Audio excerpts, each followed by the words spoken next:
Hello hi నమస్తే welcome to Aadya media. నేను మీ యాంకర్ వీసీ. హెలాయిస్ రిపీట్ రవి హెలాయిస్ హాస్పిటల్ ప్రముఖ ఆర్థోపెడిస్ట్ డాక్టర్ విజయభాస్కర్ గారు మనతో పాటు ఉన్నారు. వారి మాటల్లోనే జనరల్గా ఇప్పుడు జరిగే ఎలాంటి ప్రమాదాలైనా సరే బోన్స్ ఫ్రాక్చర్స్ అనేది అవుతూ ఉంటుంది. మనం యాక్సిడెంట్స్లో చేసినప్పుడు అనుకోని విధంగా యాక్సిడెంట్ జరిగినప్పుడు బోన్స్ ఫ్రాక్చర్ అవుతుంది. అదే బ్రోన్ అతకకపోతే ఎలాంటి ప్రమాదాలు ఉంటాయి ఏంటి అనేది వివరాలని డాక్టర్ మాటలని తెలుసుకుందాం. నమస్తే సార్. సార్ ఇప్పుడు అనుకోని విధంగా ఫ్యామిలీస్లోని ఇప్పుడు అనుకోకుండా యాక్సిడెంట్ అవ్వడం, ఈ బైక్ రైడ్స్ అది హరీబరీ కాలంలోని కొంచెం స్పీడ్లోని మనకి ఫ్రాక్చర్స్ అనేది అనుకోకుండా జరిగిపోతూ ఉంటుంది. సో సరైన కొంతమంది ట్రీట్మెంట్స్ తీసుకుని వెళ్తారు, తర్వాత డాక్టర్ని కన్సల్ట్ చేయడం ఆపేస్తారు.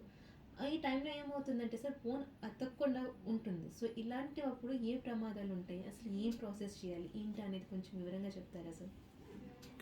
నమస్కారం అండి. బోన్ హీలింగ్ ప్రాసెస్ అనేది ఇందులో మనం పరిగణలోకి తీసుకోవాలండి. యూజువల్గా బోన్ అతకపోవడానికి చాలా కారణాలు ఉంటాయి. అందులో one of the reason is osteoporosis అండి. అంతేకాకుండా హీలింగ్ ప్రాసెస్లో ప్రాపర్గా బోన్ సెట్ చేయకపోయినా కూడా నాన్ యూనియన్ అంటే అతకపోవడాన్ని మేము మా టర్మినాలజీలో నాన్ యూనియన్ అంటాము. రెండో టర్మినాలజీలో మ్యాల్ యూనియన్ అంటాము, అంటే క్రాస్ అతకడం. సో ఈ రెండు పరిగణలో తీసుకొని అనాటమికల్గా ఫిజియోలాజికల్గా బోన్ని సక్రమమైన పొజిషన్లో కూర్చోబెట్టి వాటిని అతికించడమే ఆర్థోపెడిక్ సర్జన్ చేయాల్సిన ప్రోగ్రామ్ అండి. అదే ఇప్పుడు బోన్ సెట్టర్స్లో న్యాచురల్గా యానిమల్స్ ఎప్పుడైతే ఫ్రాక్చర్స్ అవుతాయో న్యాచురల్గా వాటికి హీలింగ్ కెపాసిటీ ఉంటుంది, ఏ డాక్టర్ అవసరం పడదు. కానీ స్పెసిఫిక్గా హ్యూమన్ బీయింగ్స్లలో ఏదైనా ఫ్రాక్చర్ అయితే న్యాచురల్గా హీలింగ్ కెపాసిటీ ఉంటుంది, దానికి ఏ డాక్టర్ అవసరం లేదు. కానీ యాజ్ ఏ ఆర్థోపెడిక్ సర్జన్గా మేము చేయాల్సిన పని ఏంటంటే అనాటమికల్గా ఫిజియోలాజికల్గా చేయాల్సిన కరెక్ట్ పద్ధతిలో చేస్తేనే అది ఒక హ్యూమన్ బీయింగ్కి, ఒక వ్యక్తికి తను చేసే ప్రొఫెషనల్ జాబ్ హాయిగా హ్యాపీగా తొందరగా చేసుకునే విధంగా చేయడమే ఈ హీలింగ్ ప్రాసెస్లో orthopaedic surgeon responsibility. So now bone అది ట్రివియల్ ఇంజరీ వలన అంటే ఆస్టియోపోరోసిస్ ఉండటం వల్ల ఫ్రాక్చర్ అవుతాయి, కొంతమంది వైలెంట్ ఇంజరీస్ వలన ఫ్రాక్చర్స్ అవుతూ ఉంటాయి. సో యూజువల్గా మనకు ఎప్పుడైతే బోన్ ఫ్రాక్చర్ అవుతుందో అక్కడ మనకి బ్లడ్ క్లాట్ ఫామ్ అవుతుంది. ఆ బ్లడ్ క్లాటే మనకు మోస్ట్ ఇంపార్టెంట్గా భావించాలి, ఎందుకంటే బ్లడ్ క్లాట్ నుంచే మనకు ఆస్టియోబ్లాస్టిక్ యాక్టివిటీ మొదలవుతుంది. ఆ బ్లడ్ క్లాట్లో నుంచి బోన్ టిష్యూ మనకు ఫామ్ అయ్యి ఆస్టియోబ్లాస్టిక్ యాక్టివిటీ వలన బోన్ ఫార్మేషన్ రెండు ఎముకల మధ్యలో ప్రొడ్యూస్ అవుతుంది. ఆ యొక్క బ్లడ్ క్లాట్ సక్రమంగా బోన్స్ మధ్యలో ఉన్నప్పుడే ఫార్మేషన్కి ఎక్కువగా ఆస్కారం ఉంటుంది. సో ఈ ప్రాసెస్లో మనం రీమోడలింగ్ టెక్నిక్ అంటాం. ఎప్పుడైతే బ్లడ్ క్లాటు ఆస్టియోబ్లాస్టిక్ యాక్టివిటీ ద్వారా స్వెల్స్ ప్రొడ్యూస్ చేస్తుందో అది ఇరిగిన ఎముక చుట్టూ ఫార్మేషన్ మొదలవుతుంది. అంటే ఎక్కువగా రిక్వైర్మెంట్ కన్నా ఎక్కువగా బోన్ ఫార్మేషన్ క్యాల్సిఫికేషన్ మొదలవుతుంది.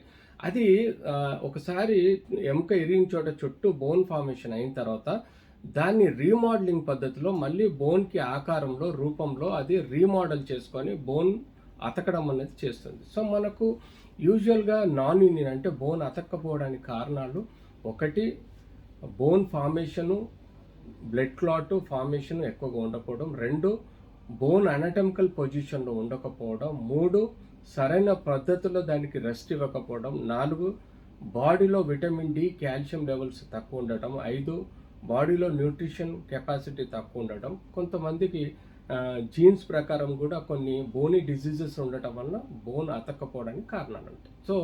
సో అబ్సల్యూట్లీ ఈరోజు బోన్ సెట్టర్స్ కూడా బోన్ అతక పెట్టగలుగుతున్నారు. ఏదో విరిగిన చోట ఇద్దరు పట్టుకొని లాగేసి కొంత పసరు పూసో లేకపోతే గుడ్డు పూసో లేకపోతే దాని చుట్టూ గుడ్డలు కట్టి రెండు బద్దలు పెట్టి గుడ్డలు కట్టడం వల్ల కూడా బోన్ అతికిపోతుంది. సో న్యాచురల్ హీలింగ్ ఉంటుంది ప్రతి ఒక్కరికి, కానీ దాన్ని ప్రాపర్గా అనటమ్ ఫిజియోలాజికల్గా కూర్చోపెట్టకపోతే వాళ్ళకి చాలా అనర్థాలు వస్తుంటాయి. సపోజ్ బోన్ సెటర్ చేసే తప్పులు ఏంటంటే అనాటమీ తెలియక సెట్ చేయడం, తద్వారా మాల్ ఫార్మేషన్ అంటే మాల్ యూనియన్ అవడం వల్ల వాళ్ళకి వ్యక్తిగతంగా తను చేసుకోవాల్సిన రోజు యాక్టివిటీ చేయలేడు, తను ప్రొఫెషనల్గా ఎదగలేడు. కాబట్టి వాళ్ళకి ఆర్థికంగా, మానసికంగా, శారీరకంగా కాదు ఆర్థికంగా దెబ్బతినే ఆస్కారం ఉంటుంది. సో ఆర్థోపెడిక్ సర్జన్గా మేము విరిగిన ఎముకని అనటమికల్ పొజిషన్లో కూర్చోబెట్టి ఫిజియోలాజికల్గా ఫంక్షనల్గా ఎర్లీగా రికవర్ అయ్యే విధంగా చూసే పద్ధతిలో ఆర్థోపెడిక్లో ఉంటుంది. అందుకనే ఈరోజు లేటెస్ట్ మైక్రో సర్జరీస్ వచ్చాయి. మైక్రో సర్జరీస్ అంటే చిన్న కీ హోల్ ద్వారా కూడా మేము ఆ యొక్క బోన్ని అండర్ సియామ్ ఇమేజ్ ఇంటెన్సిఫైయర్లో అనటమికల్గా రెడ్యూస్ చేసి ఈవెన్ బోన్ మ్యారోలో అంటే బోన్ మధ్యలో ఉండే మ్యారో ద్వారా మనం రాడ్ కానీ ప్లేట్ కానీ స్క్రూ కానీ ఫిక్స్ చేయటం వల్ల వితిన్ 2-3 డేస్లో we can make them walk, stand, work better than before and professionally యాక్టివ్గా ఉండే విధంగా మేము ఈ టెక్నాలజీ ఈరోజు డెవలప్ అయింది. సో సర్జరీ ఎందుకు అని క్వశ్చన్ రావచ్చు. సర్జరీ ఎందుకు అన్నది early recovery, better recovery and faster recovery. So ఈ 3 సబ్జెక్ట్స్ మేము అంశంగా తీసుకొని మోడర్న్ సైన్స్లో డెవలప్ అయింది సర్జరీస్ అండి. సో ఇదివరకు కాలంలో కేవలం పట్టీలేసి రికవర్ చేస్తున్నాం, ఇప్పటికీ చేయొచ్చు, కానీ ఎర్లీ రికవరీ కారు, స్ట్రాంగ్ రికవరీ కారు, ఫాస్ట్ రికవరీ కారు. సో ఇవాళ మోడర్న్ సైన్స్లో సర్జికల్ స్కిల్స్ ఎందుకు వచ్చాయంటే, సో ఇప్పుడు ఇందాక చెప్పినట్టుగా faster, early and better recovery కోసం, అంతేకాకుండా ప్రొఫెషనల్గా ఆర్థికంగా ఇబ్బందులు లోనవ్వకుండా ఎర్లీ రికవరీ అయ్యారనుకోండి, ఆర్థికంగా తన సంపాదించుకోవటం వల్ల ఫ్యామిలీని కూడా హ్యాపీగా చేసుకోగలుగుతాడు. సో ఆ విధంగా మోడర్న్ టెక్నాలజీలో సర్జికల్ స్కిల్స్ పెరిగినాయి, లేటెస్ట్ సర్జరీస్ పెరిగాయి. తద్వారా ఈ బోన్ హీలింగ్ ప్రాసెస్ కూడా మనం సెట్ రైట్ చేయొచ్చు. ఎప్పుడైతే అనటమికల్ పొజిషన్లో బోన్ని కూర్చోపెట్టామో సో హీలింగ్ ప్రాసెస్ కూడా బెటర్గా ఉంటుంది. అంటే బోన్ హీలింగ్ కెపాసిటీ పెరిగిపోయి బోన్ హీల్ అయ్యే ఆస్కారం ఎక్కువగా ఉంటుంది. కాబట్టి ఇందులో మనం ఈ యొక్క టెక్నాలజీ ఆర్థోపెడిక్లో పెరిగింది మెయిన్గా బోన్ హీలింగ్ కెపాసిటీ పెంచడానికి, ఎర్లీ, ఫాస్టర్ అండ్ బెటర్ హీలింగ్కి అండ్ మానసికంగా శారీరకంగా దెబ్బతినకుండా చూసుకోవడానికి, దాంతోపాటు ఆర్థికంగా ఇబ్బందులు లోనవ్వకుండా మనిషి తొందరగా రికవరీ, తొందరగా తన పనిలో పడి సంపాదించే విధంగా ప్రయత్నం చేయడమే ఈ యొక్క బోన్ హీలింగ్ ప్రాసెస్.